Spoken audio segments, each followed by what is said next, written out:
see another sign that Jesus is coming very, very soon.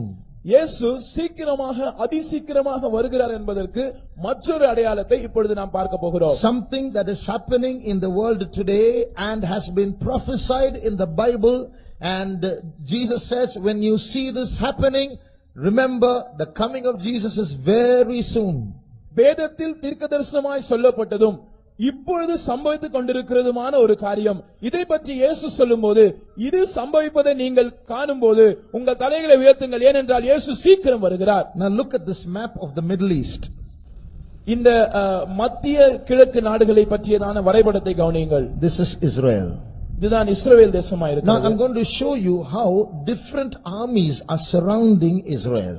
எப்படி பல்வேறு தேசங்களின் ராணுவங்கள் இஸ்ரவேலை சூழ்கிறது என்பதை நான் இப்பொழுது உங்களுக்கு சொல்லுகிறேன். We are going to see that the third world war is going to break out in a short while. இன்னும் கொஞ்ச நாட்களில் மூன்றாவது உலக மகா யுத்தம் ஆரம்பிக்க போகிறதை நாம் பார்க்க போகிறோம். The Bible prophesies about that. வேதம் இதை தீர்க்கதரிசனமாக சொல்லுகிறது. Just before that or just after that, Jesus will come.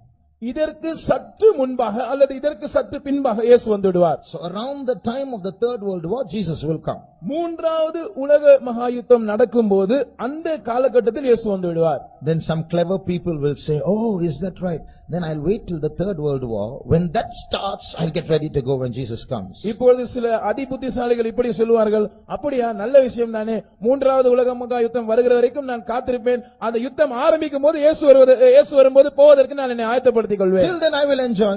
அதுவரைக்கும் நான் என்னுடைய வாழ்க்கையை அனுபவிக்கிறேன். And when the third world war is going to break, I'll get ready. மூன்றாவது உலக மகா யுத்தம் ஆரம்பிக்கிற அந்த காலகட்டத்தில் நான் என்னை ஆயத்தப்படுத்திக் கொள்வேன். What is getting ready? Putting on your clothes and combing your hair and having a bath, is it? ஆயத்தப்படுத்துவது என்றால் என்ன என்று நீங்கள் நினைக்கிறீர்கள்? உங்களுடைய வஸ்திரங்களை கழற்றி வைத்துவிட்டு போய் குளித்துவிட்டு புதிய வஸ்திரங்களை மாற்றுவதுதான் ஆயத்தப்படுத்துதலா? Getting ready means growing in your character. You can't do that in 5 days. ஆயத்தப்படுத்துதல் என்று சொல்லும்போது அது நம்முடைய சுபாவத்தின் வளர்ச்சியை காண்பிக்கிறது. அது 5 நாட்களில் நடைபெறுகிற காரியம் அல்ல. It's not getting your body ready, it's getting your soul ready. இது நம்முடைய சரீரத்தை ஆயத்தப்படுத்துவது அல்ல, நம்முடைய ஆத்துமாக்களை ஆயத்தப்படுத்துவது. So we have just enough time to prepare ourselves. You can't wait for the last moment, you'll be left behind. நாம் கடைசி க்ஷண பொழுதுக்காக காத்திருக்க முடியாது. அப்படி என்றால் நாம் கைவிடப்பட்டு போவோம். இப்பொழுது நமக்கு இருக்கிற சமயம் நம்மை ஆயத்தப்படுத்துவதற்கு மாத்திரம் போதுமானதா இருக்கிறது. Now we're going to see quickly how the third world war, the world events are slowly going to move towards a third world war. இப்பொழுது உலகத்தில் நடைபெறுகிற சம்பவங்கள் எவ்வாறு மூன்றாவது உலக மகா யுத்தத்துக்கு வழிவகுக்க போகிறது, எவ்வாறு அந்த திசையில் போக போகிறது என்பதை நான் உங்களுக்கு சொல்லுகிறேன். This third world war is going to break out because of 3 reasons. இந்த மூன்றாவது உலக மகா யுத்தம் 3 காரணங்களினால் ஆரம்பிக்கும். 1. முதல் காரணம், in Jerusalem, the location where the temple of the Jews was built, there is a mosque now. யூதர்களின் தேவாலயம் கட்டப்பட்டதான அந்த இடத்திலே, எருசலேம் பட்டணத்திலே, அந்த இடத்திலே இன்றைக்கு ஒரு மசூதி இருக்கிறது. And therefore, because of that controversy, the Jews are not able to rebuild their temple. இப்படிப்பட்ட ஒரு சர்ச்சை அங்கே இருக்கிறபடியினால் யூதர்களால் தங்கள் தேவாலயத்தை கட்ட முடியவில்லை. And this is a big issue today.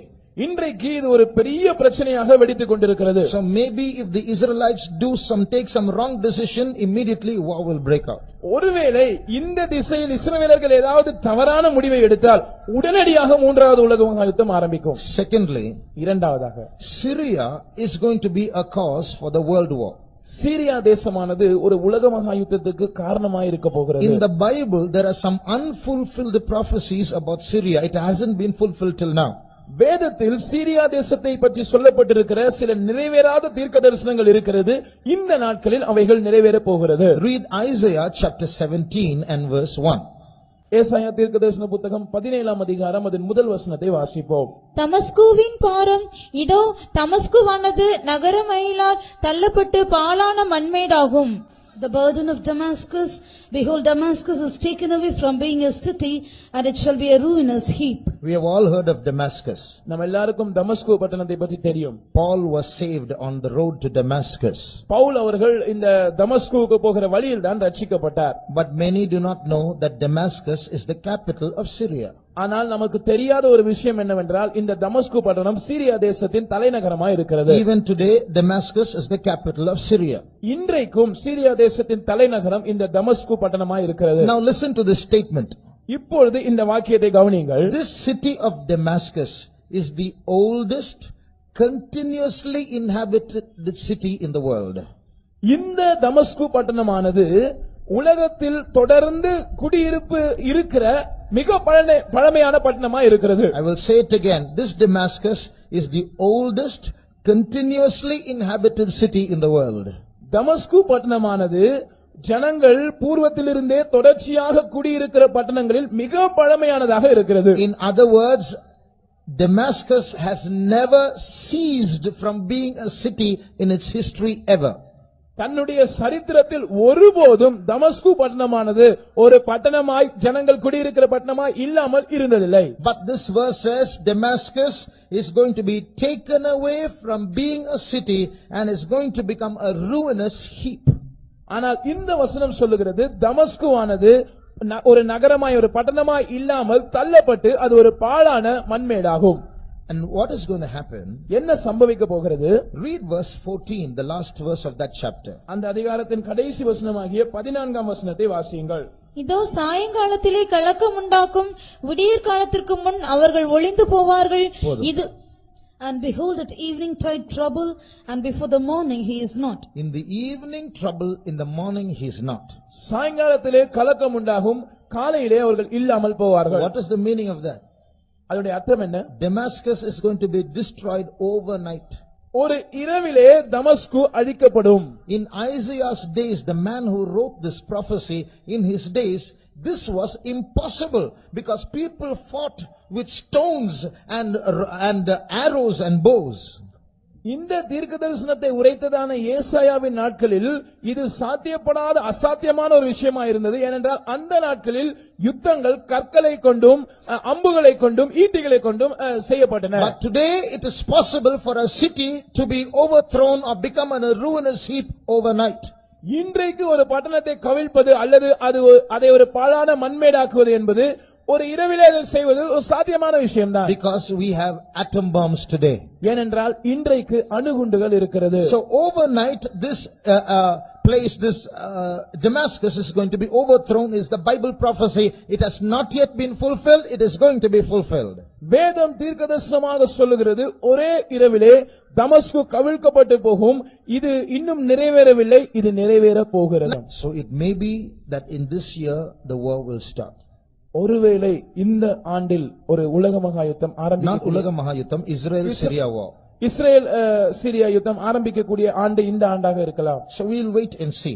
நாம் பொறுத்திருந்து பார்ப்போம். The third reason why a third world war is going to this Syria Israel war will escalate and finally result in the third world war. இந்த இஸ்ரவேல் Syria யுத்தமானது அது பிரச்சனை பெரிதாகி கடைசியிலே ஒரு உலக மகா யுத்தத்தில் முடிவடையும். Thirdly, மூன்றாவது, today Israel's greatest enemy is Iran. இன்றைக்கு இஸ்ரவேல் தேசத்தின் மிகப்பெரிய சத்துரு ஈரான் தேசமா இருக்கிறது. The president of Iran says Israel should be wiped out of the map of the world. Iran தேசத்தின் ஜனாதிபதி சொல்லுகிற காரியம் என்னவென்றால் இஸ்ரேல் தேசமானது உலக வரைபடத்திலிருந்து துடை தெரியப்பட வேண்டும். And Iran is heaping atomic weapons and they have many nuclear reactors and they are making bombs so that this time they are not going to lose. Israel is going to disappear from the world. இந்த முறை யுத்தம் ஏற்பட்டால் Iran தோற்று போகக்கூடாது என்பதற்காகவும் இஸ்ரவேல் தேசம் உலகத்திலிருந்து காணப்படாமல் போக வேண்டும் என்பதற்காகவும் ஈரான் தேசமானது அது அணு ஆயுதங்களை குவித்துக் கொண்டு வருகிறது.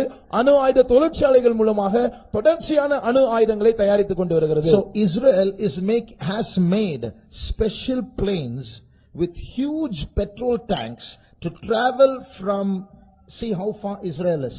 When they start from Israel, they have to cross the country called Jordan, go to Iraq, go to Iran, throw bombs there and come back all the way. So they have to need extra huge petrol tanks.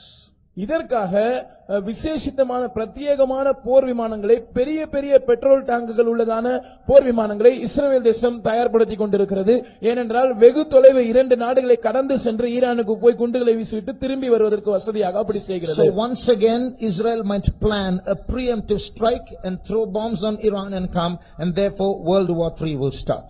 ஒருவேளை இப்படி நடக்கலாம். இஸ்ரவேல் தேசம் வழக்கம் போல முன்னெச்சரிக்கையான தாக்குதல் நடத்த முற்பட்டு Iran தேசத்தை தாக்கலாம். அப்படி தாக்கினால் 3வது உலக மகா யுத்தம் நடக்கும். Now, who will form the 2 factions of World War III is written in the Bible. இந்த 3வது உலக மகா யுத்தத்தில் நேரெதிர் அணியில் எந்தெந்த நாடுகள் இருக்கும் என்பதை வேதம் தீர்க்கதரிசனமாக சொல்லுகிறது. How the war will start, how it will stop, and is all written there. இந்த யுத்தம் எப்படி ஆரம்பிக்கும், அதனுடைய முடிவு எப்படி இருக்கும், எல்லாம் வேதத்தில் சொல்லப்பட்டிருக்கிறது. Turn to Ezekiel chapter 38 எசேக்கியேல் 38ஆம் அதிகாரத்துக்கு திரும்பி வாருங்கள் and read verse 2. 2ஆம் வசனத்தை வாசியுங்கள். மனுபுத்திரனே, மேசேக் தூபால் ஜாதிகளின் தலைமையான அதிபதியாகிய மாகோகு தேசத்தானான கோகுக்கு எதிராக நீ உன் முகத்தை திருப்பி அவனுக்கு விரோதமாக தீர்க்கதரிசனம் உரைத்து, Son of man, set thy face against Gog, the land of Magog, the chief prince of Meshech and Tubal, and prophesy against him. See, here are some very strange names. இங்கே சில வினோதமான பெயர்களை நாம் பார்க்கிறோம். What these names are, we have to find out. இந்த பெயர்கள் என்ன என்பதை நாம் கண்டுபிடிக்க வேண்டும். Look at these 3 names: Magog, Meshech, Tubal. இந்த 3 பெயர்களை நீங்கள் பாருங்கள்: Magog, Meshach, Tubal. Now turn to Genesis chapter 10 ஆதியாகமம் 10ஆம் அதிகாரத்துக்கு திருப்பி and read verse 2. 2ஆம் வசனத்தை வாசிப்போம். யாப்பேத்தின் குமாரர் கோமார், மாகோகு, மாதாய், யாவான், தூபால், மேசேக்கு, தீராஸ் என்பவர்கள். The sons of Japheth, Gomer and Magog and Madai and Javan and Tubal and Meshech and Tyrus. So you see these 3 names appear as the children of Japheth, the son of Noah. இந்த 3 பெயர்களும் நோவாவின் குமாரனான யாப்பேத்தின் குமாரர்களாக இந்த வசனத்தில் குறிக்கப்படுகிறதை நாம் பார்க்கிறோம். So as these people increased and became tribes, they started moving in a certain direction and settled down. இந்த ஜனங்கள் அவர்கள் பழுகி பெருகி கோத்திரங்களாக மாறின போது ஒரு குறிப்பிட்ட திசைக்கு நேராக பிரயாணப்பட்டு அங்கே அவர்கள் குடிபெயர்ந்தார்கள்.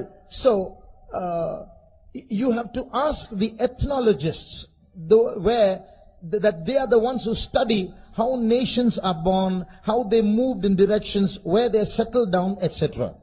இப்படி இனங்களை பற்றி, தேசங்களை பற்றி, அவைகளின் துவக்கம் எப்படி இருந்தது, அவைகள் பூர்வத்தில் எங்கே இருந்தார்கள், எங்கே குடிபெயர்ந்தார்கள் என்பதெல்லாம் ஆராய்ச்சி செய்கிறவர்களிடத்திலே நீங்கள் இதை பற்றி கேட்பீர்கள் என்றால், they say that these sons of Japheth, that is Meshech, Tubal, Magog, all moved to and settled down in that place which today is called Russia.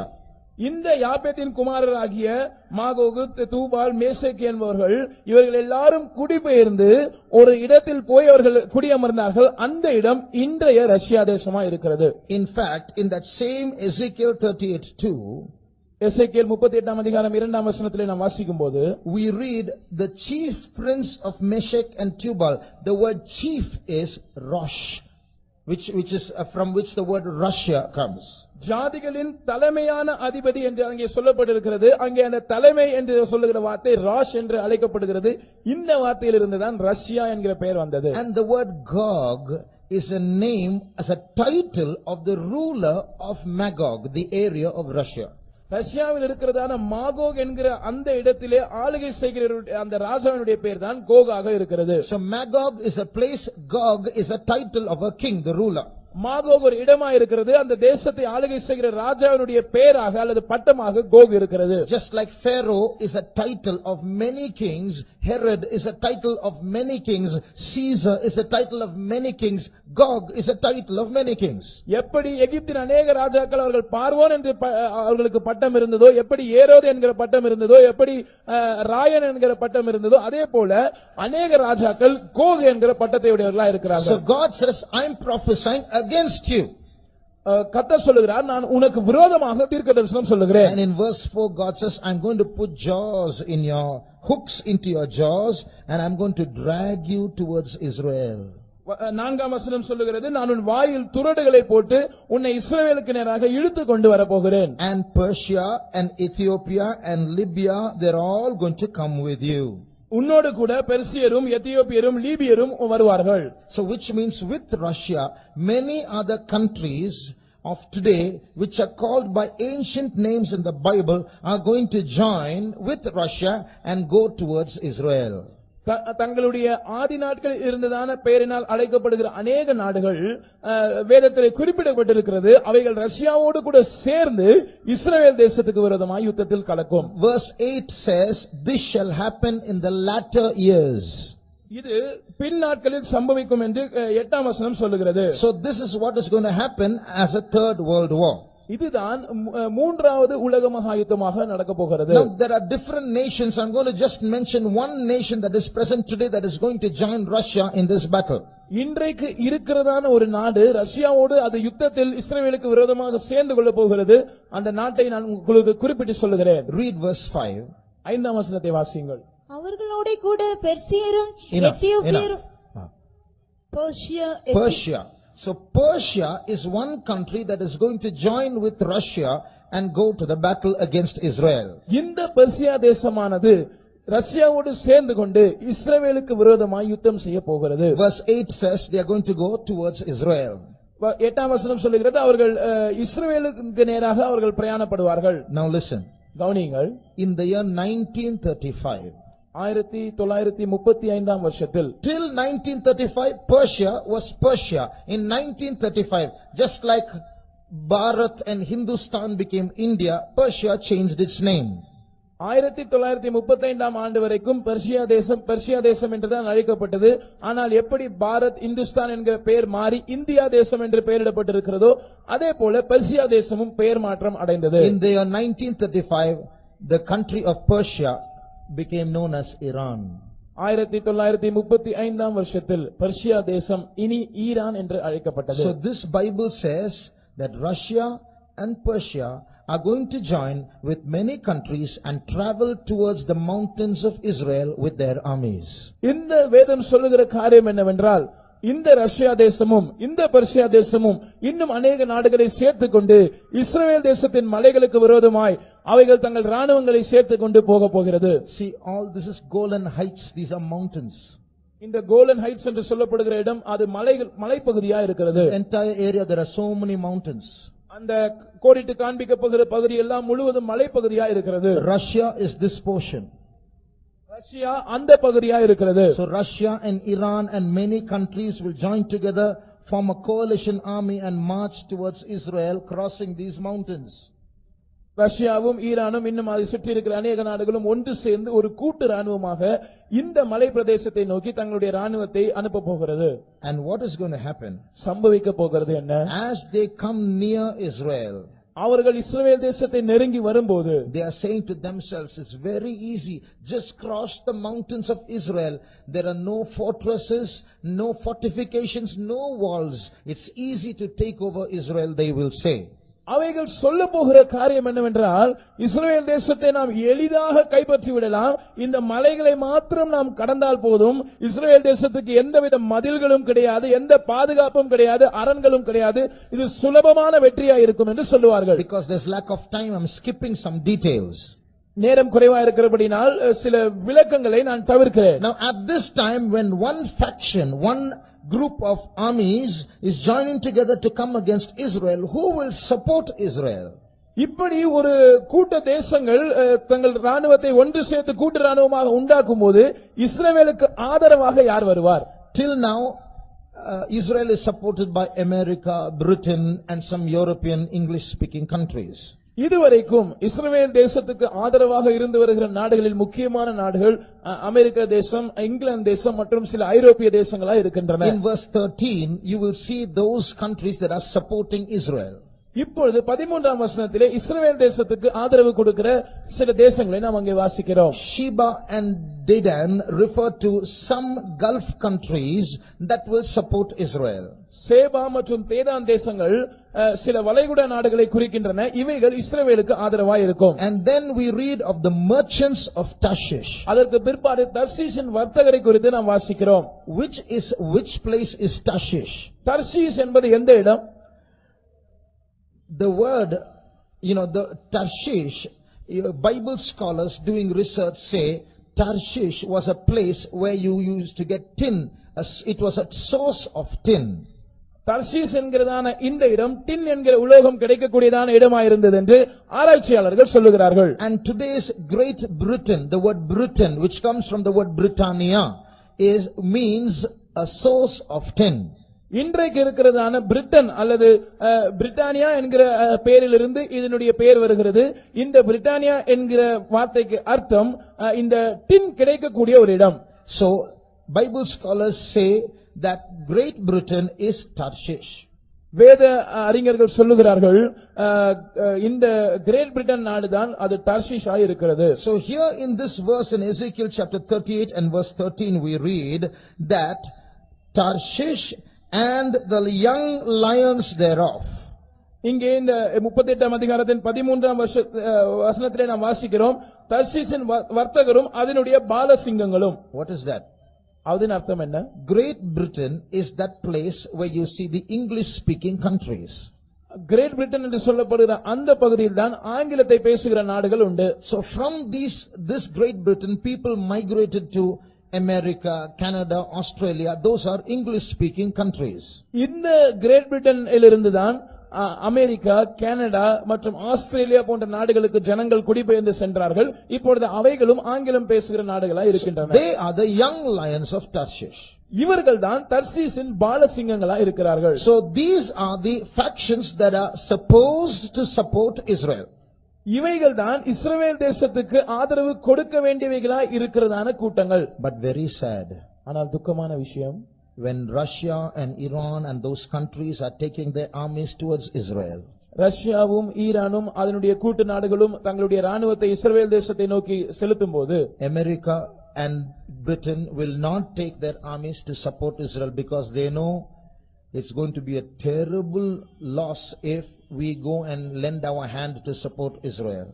அமெரிக்காவும் கிரேட் பிரிட்டன் நாடும் ஒருபோதும் தங்களுடைய ராணுவத்தை இஸ்ரவேலுக்கு உதவியாக அனுப்பாது. ஏனென்றால் அவர்களுக்கு நன்றாக தெரியும் நாம் இஸ்ரவேல் தேசத்துக்கு உதவிக்கரம் நீட்டினால் அது மிக பயங்கரமான ஒரு சேதத்தை விளைவிக்கும். So they will only offer verbal support, verbal resistance, not literal resistance. எனவே அவர்கள் எழுத்தின்படியாய் இந்த கூட்டு நாடுகளை எதிர்க்க மாட்டார்கள், வாய்மொழியில் தங்களுடைய எதிர்ப்பை தெரிவிப்பார்கள், அவ்வளவுதான். Read verse 13. 13ஆம் வசனத்தை வாசியுங்கள். சேபா தேசத்தாரும் தேதான் தேசத்தாரும் தர்ஷீஷின் வர்த்தகரும் அதனுடைய பாலசிங்கங்களான அனைவரும் உன்னை நோக்கி, நீ கொள்ளையிட அல்லவோ வருகிறாய் என்றும், நீ சூறையாடி வெள்ளியையும் பொன்னையும் ஆஸ்தியையும் எடுத்துக் கொள்ளுகிறதற்கும் ஆடுகளையும் மாடுகளையும் பிடிக்கிறதற்கும் மிகவும் கொள்ளையிடுகிறதற்கும் அல்லவோ உன்னுடைய கூட்டத்தை கூட்டினாய் என்றும் சொல்லுவார்கள். Sheba and Dedan and the merchants of Tarshish with all the young lions thereof shall say unto thee, art thou come to take a spoil?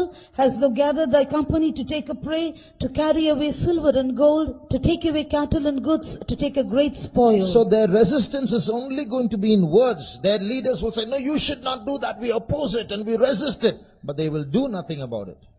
இந்த நாடுகளின் தலைவர்கள் இவர்கள் தங்கள் எதிர்ப்பை வாய்மொழியில் மாத்திரமே தெரிவிப்பார்கள். நீங்கள் அப்படி எல்லாம் செய்யக்கூடாது, நாங்கள் இதற்கு கடுமையான எதிர்ப்பு தெரிவிப்போம் என்றெல்லாம் அறிக்கை வெளியிடுவார்கள், அவ்வளவுதான், வேற எதுவும் செய்ய மாட்டார்கள். So what is happening? Poor Israel is caught alone. எனவே சம்பவிக்கிற காரியம் என்னவென்றால் பாவப்பட்ட இந்த இஸ்ரவேல் தேசம் தனியாக அகப்பட்டுக் கொண்டது. Now they are going to be destroyed. இப்பொழுது அவர்கள் அழிக்கப்பட போகிறார்கள். At this time what happens? இந்த நேரத்தில் சம்பவிக்கிறது என்ன? From Russia, from Iran, they will come down and go towards Israel. ரஷ்யாவிலிருந்தும் ஈரானிலிருந்தும் அவர்கள் ஒன்று சேர்ந்து இஸ்ரவேல் தேசத்தை நோக்கி பிரயாணப்படுவார்கள். And they will climb up those mountains. இந்த மலை பிரதேசங்களில் அவர்கள் ஏறுவார்கள். And they say, now we are going to finish Israel forever. இப்பொழுது அவர்கள் சொல்லுவார்கள், இப்பொழுது ஒரேடியாக இஸ்ரவேல் தேசத்தை நாங்கள் தொலைத்து போட போகிறோம். At that time when nobody is coming to help Israel, இந்த நேரத்தில் ஒருவருமே இஸ்ரவேலின் உதவிக்கு வராமல் இருக்கும்போது, remember in the beginning we read a key verse. நாம் ஆரம்பத்தில் ஒரு மூல வசனத்தை வாசித்தோம், அதை ஞாபகம் வைத்துக் கொள்ளுங்கள். In that day I will make Jerusalem a burdensome stone to all people, though the whole earth be assembled against it, they shall be cut in pieces. அந்த நாளில் நான் எருசலேமை எல்லா ஜனங்களுக்கும் ஒரு பாரமான கல்லாக்குவேன், அவர்கள் முழு உலகமும் அதற்கு விரோதமாய் கூட்டம் கூடினாலும் அவர்கள் துண்டாடப்படுவார்கள். Now we are not supporting Israel, நாம் இஸ்ரவேல் தேசத்தை ஆதரிக்கிறதில்லை, but we are happy because it has a spiritual application in our life. நம்முடைய சந்தோஷம் என்னவென்றால் இதற்கு ஒரு ஆவிக்குரிய கருத்து இருக்கிறது. It's because we are spiritual Jerusalem, and just like the Lord defends the literal Jerusalem, He is going to defend us.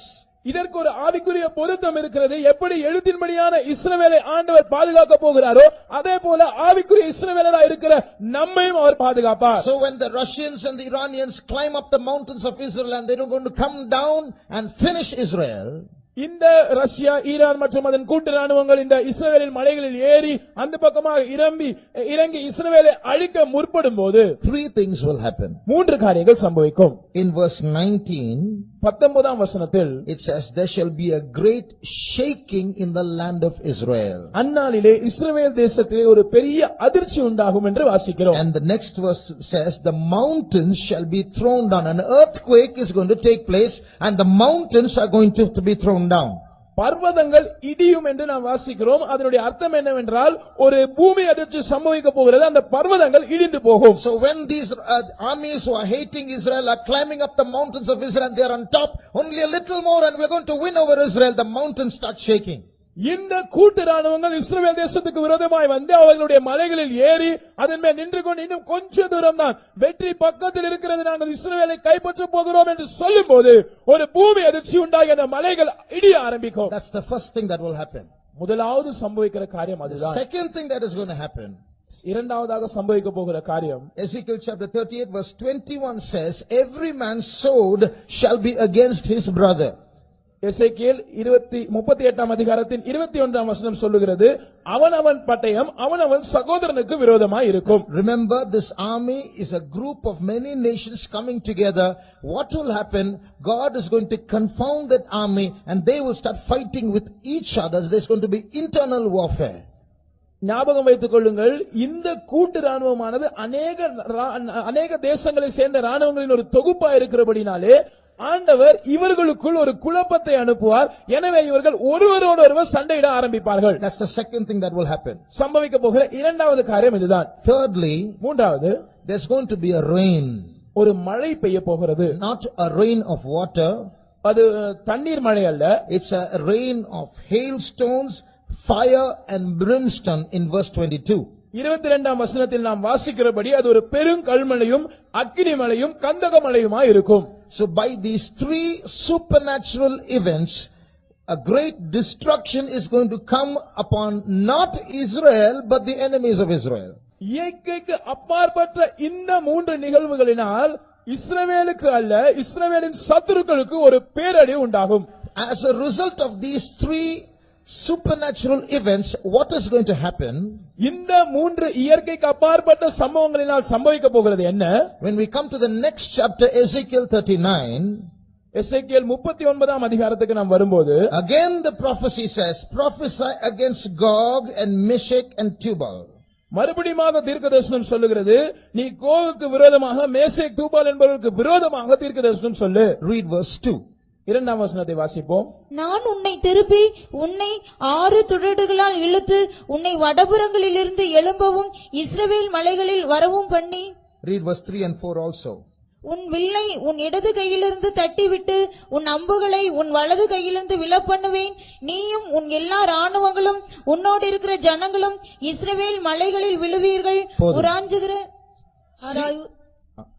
there's no time, we'll see in Tamil alone. What is written here?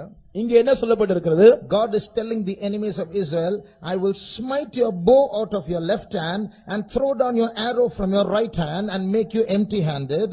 நான் உன் வில்லை உன் இடது கையிலிருந்து தட்டிவிட்டு உன் அம்புகளை உன் வலது கையிலிருந்து விழ பண்ணி உன்னை ஆயுதம் இல்லாமல் வெறுங்கையாக மாற்றி and you and your armies are going to fall upon the mountains of Israel. நீயும் உன் எல்லா ராணுவங்களும் உன்னோடு இருக்கிற ஜனங்களும் இஸ்ரவேல் மலையிலே விழப் போகிறீர்கள். And verse 2 says only a sixth part of you will remain. இரண்டாம் வசனம் சொல்லுகிறது உங்களில் ஆறில் ஒரு பங்கு தான் மீதியா இருப்பீர்கள். Which means 5/6 of the army of the enemies of Israel are going to be destroyed not by war but by natural calamities இதனுடைய அர்த்தம் என்னவென்றால் and internal war.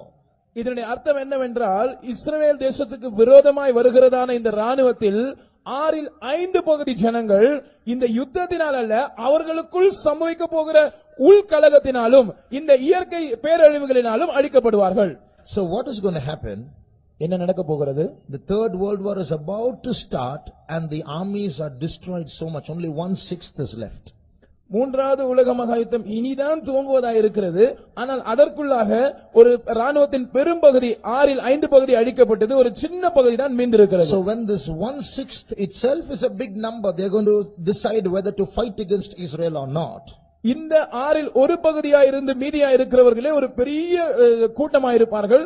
அவர்கள் ஒன்று சேர்ந்து இஸ்ரவேலுக்கு விரோதமாக யுத்தம் பண்ணுவதா வேண்டாமா என்று முடிவு செய்வார்கள். At that time, அந்த நேரத்தில் from the European Union, ஐரோப்பிய யூனியனில் இருந்து, as I told you yesterday, a little horn will come up. நான் நேற்றைக்கு சொன்னது போல ஒரு சின்ன கொம்பு முளைத்தெழும்பும். He is going to be the leader of the European Union. He will come and he will command peace between these two factions and he will bring about a beautiful solution and how to create peace. அவன் ஐரோப்பிய ஐக்கிய நாடுகளின் தலைவனாயிருப்பான். அவன் இந்த ஐரோப்பிய ஐக்கிய நாடுகளின் மத்தியிலிருந்து முளைத்தெழும்பி இந்த பிரச்சனைக்கு சுமூகமாக தீர்வு காண்பது எப்படி என்று சொல்லி ஒரு சமாதான உடன்படிக்கையை முன்வைப்பான். அது மிகவும் ஆச்சரியப்படக்கூடியதா இருக்கும். So in the Temple Mount area where there is a friction about the mosque and about Solomon's temple being rebuilt, he will give a peaceful solution. இந்த தேவாலயம் இருக்கிற அந்த மலைப்பகுதியிலே இப்பொழுது சாலமோனின் ஆலயம் திரும்பவும் கட்டப்படுவதா என்ற ஒரு சர்ச்சை இருக்கிற அந்த இடத்திலே, இப்பொழுது மசூதி இருக்கிற அந்த இடத்திலே இரண்டு கூட்டத்தாருக்கும் இடையே அவன் ஒரு சமரச உடன்படிக்கையை முன்வைப்பான். Everybody will be happy. எல்லாரும் அப்பொழுது மிகவும் திருப்தியாய் சந்தோஷமா இருப்பார்கள். Because this man has commanded a solution and stopped a great world war which could have destroyed crores and crores of people. ஏனென்றால் இந்த மனிதன் அவன் ஒரு மிக சிறந்த சமாதான உடன்படிக்கையை முன்வைத்ததன் மூலமாக ஒரு பெரிய உலக போரை தவிர்த்து விட்டான், எத்தனையோ கோடிக்கணக்கான ஜனங்களை காப்பாற்றி விட்டான், சமாதானத்தை உண்டு பண்ணிவிட்டான் என்று சொல்லுவார்கள். And that's how this man comes to power. Everybody will elect him as the world leader. இப்படித்தான் இந்த நபர் அவன் அதிகாரத்துக்கு வருவான். எல்லாரும் ஒன்று சேர்ந்து அவனை ஒரு உலக தலைவனாக தேர்ந்தெடுப்பார்கள். About this time that Jesus will come. இந்த காலகட்டத்தில் தான் இயேசு வருவார். Just before or just after? இதற்கு சற்று முன்பாக அல்லது உடனடியாக இதற்கு பின்பாக? As I told you a little while ago, you can't wait till then and say I'll enjoy life and then get ready. There's no time for that. நான் உங்களுக்கு ஏற்கனவே சொன்னது போல நான் அதுவரைக்கும் சற்று வாழ்க்கையை அனுபவித்துக் கொள்கிறேன், சற்று சந்தோஷமா இருந்து கொள்கிறேன், அதுக்கு பிற்பாடு நான் ஆயத்தமாகிக் கொள்வேன் என்று சொல்வதற்கு உங்களுக்கு நேரம் இல்லை. So you have heard so much. Remember how quickly Jesus is going to come. நீங்கள் இவ்வளவு அதிகமான காரியங்களை கேட்டிருக்கிறீர்கள். நினைவில் வைத்துக் கொள்ளுங்கள், இயேசு எவ்வளவு சீக்கிரமாய் வரப்போகிறார்.